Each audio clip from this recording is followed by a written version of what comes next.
They came at dawn. 3 trucks, 2 men in hoodies, and a muscle-bound foreman who barked orders like he owned the tide. I was pouring coffee when the first truck rolled over my drive and men spilled out with sledgehammers and chains. "Step away from the property, Ben," the foreman growled. "We've got an order from the HOA to clear unapproved structures." My hands didn't shake. I'd expected Karen to try dirty work, but seeing paid goons on my sand made my chest harden. "You have no order," I said, voice low. One of them laughed, took a swing at the small greenhouse I'd built for the family garden, and the side panel cracked. That laugh died when the sheriff's cruiser swept in slow behind them. My call had been polite. The deputy had been suspicious ever since Bowman's name showed up on fake paperwork. The goons froze. The foreman cursed and reached for his phone, then flinched when I calmly pulled out a second folder and opened it in front of everyone. A temporary restraining order I'd filed that morning, served to the HOA by email and certified mail, plus recorded statements from neighbors about prior threats. "This is illegal demolition," I said. "You touch one more board, you're destroying evidence." Their faces changed the way guilty men's faces do when the hook catches, anger replaced by calculation. Then the youngest of them fumbled his jacket, and my old neighbor, Mrs. Delgado, stepped forward from behind a dune holding a USB stick.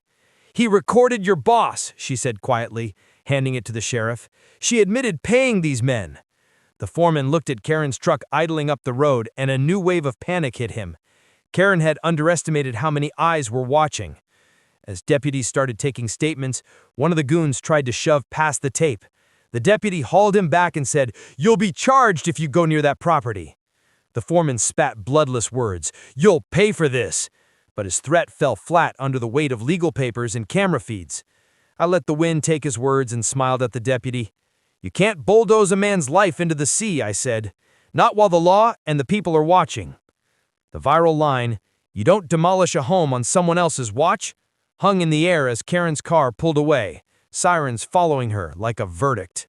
I watched the deputies herd the goons into the cruiser while deputies dusted for prints.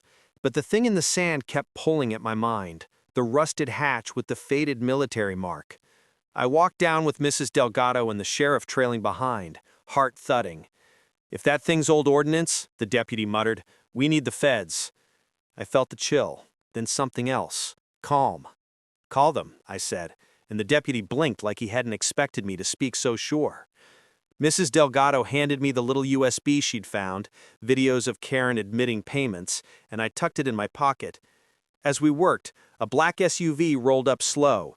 2 men in plain jackets showed badges and introduced themselves as agents from Naval Property Recovery. One agent lifted the hatch a few inches with the pry bar, and their radios went quiet. Inside, wrapped in oilcloth, were stamped metal crates and a yellowed ledger with chain of title notes dating back to the 1940s, notes that named my grandfather as the original shoreline trustee. The agent's face changed. "This is federal property that was loaned to the county. There was a clerical transfer that was never completed. Whoever forged records could be facing felony charges." The sheriff looked at me different then, like he was connecting dots I'd only hinted at. I let him. "There's more," I said.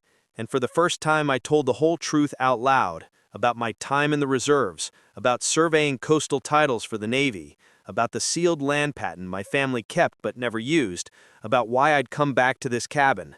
The agents exchanged looks and one of them said, plain and slow, "If what you say checks out, this changes the legal map for this whole stretch."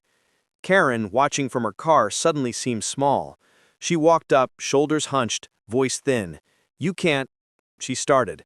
I stopped her with one look. "You lied, you forged, you hired thugs. You didn't just cross me, you crossed the line into federal theft." Her face crumpled, then flamed with fury. "This isn't over."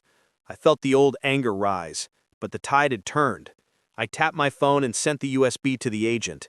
"You messed with the wrong veteran," I said quietly, and the agent smiled without humor. The viral line, "You don't scare a man who once buried a coastline for his country," hung between us, and someone from the county office called to say Bowman had been put on administrative leave pending an audit. That night, as lights from federal trucks painted the sand blue, I realized the fight had widened.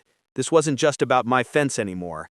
It was about a paper trail that could take down more than one entitled person, and Karen had just opened a door she couldn't close. By the next morning, news vans were already parked along the old highway. Word had spread fast. HOA president investigated for fraud and federal property tampering. I could see the headlines from my porch as I sipped my coffee, wind cutting across the beach. The sound of waves mixed with reporters shouting questions. Karen's name was trending before breakfast. I watched from a distance as she tried to talk her way out of it, hair perfect, voice trembling with false confidence. "This is all a misunderstanding," she told the cameras. "We were only enforcing neighborhood safety." But every word she said only made her look guiltier. The agents had the USB, the forged papers, and now, thanks to the old ledger, they had proof that the HOA had been collecting illegal shoreline maintenance fees for property that wasn't theirs. One of the agents stepped onto my porch, handing me a folder. "You might want to see this, Mr. Carter.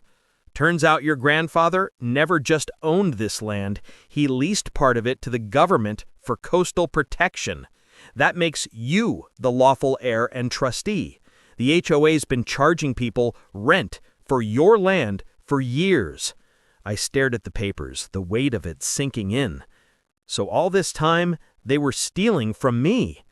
"From you and every neighbor paying fake fees," he said.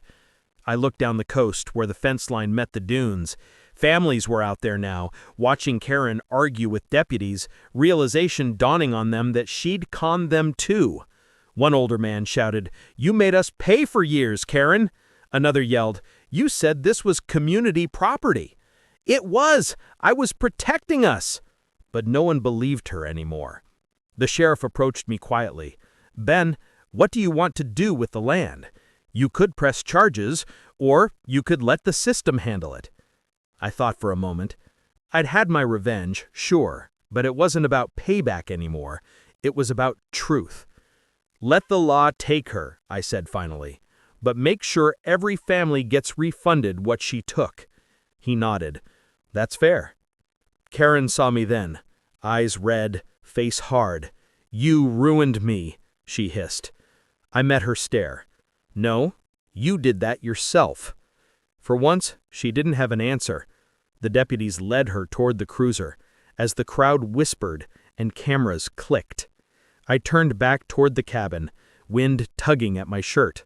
The beach was mine again, quiet, clean, honest. And as the sun broke through the clouds, I thought of my grandfather's words carved into the old dock post. "Land doesn't make a man free.